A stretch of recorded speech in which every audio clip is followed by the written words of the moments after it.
Ibang klase ang saya ng mga fans sa KBL. Nakaka-proud bilang Pinoy ang ginawa netong dalawa nating kababayan sa Korean Basketball League.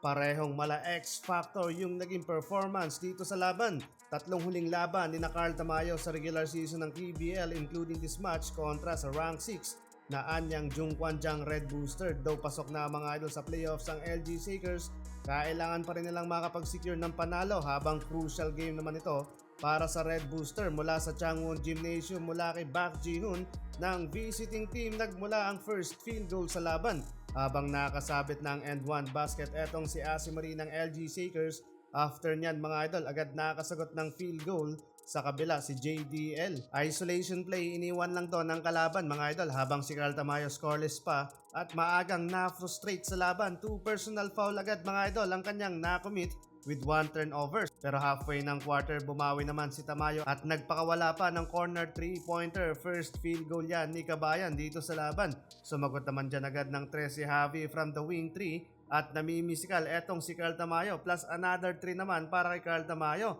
Second field goal na sa laban. Nagkakasagutan pa sa outside shooting etong dalawa nating kababayan sa laban mga idol. Grabe nakaka-proud mga idol. Para yung X-Factor yung kanilang performance sa kanilang mga kupunan dito sa laban.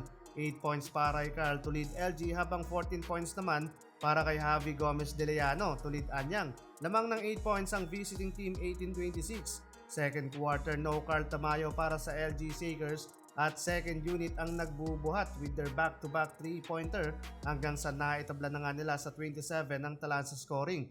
3 consecutive na nakapagtala ng 3 mga idol ang LG Shakers, same spot and same result pero eto under 6 minutes ng quarter na-hype na naman ang bench ng Anyang mula sa wing 3-pointer ni JDL.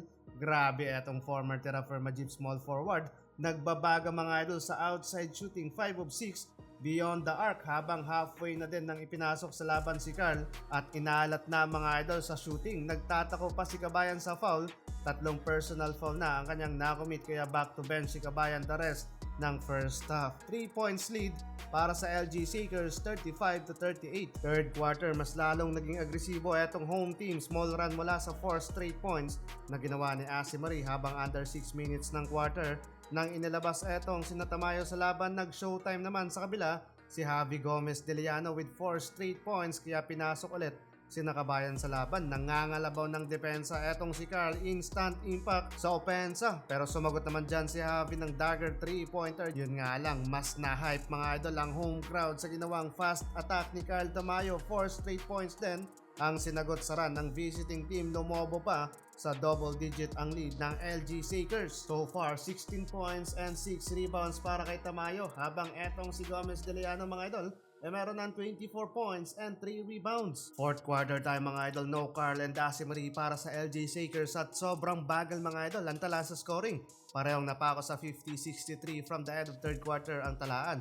So far nagmumula ang parehong puntos ng kabilang kupunan sa kanilang free throw pero diyado dito ang visiting team mga idol kung ganito ang nangyayari dahil hawak ng LG Shakers ang kalamangan at gandang highlights layup etong ginawa ni JDL. Mala circus mga idol. Pero sa dulo ng laban nasayang ang ginawang 26 points and 5 rebounds ni JDL habang pinangunahan naman ng 16 points and 6 rebounds ni Carl Tamayo ang laban.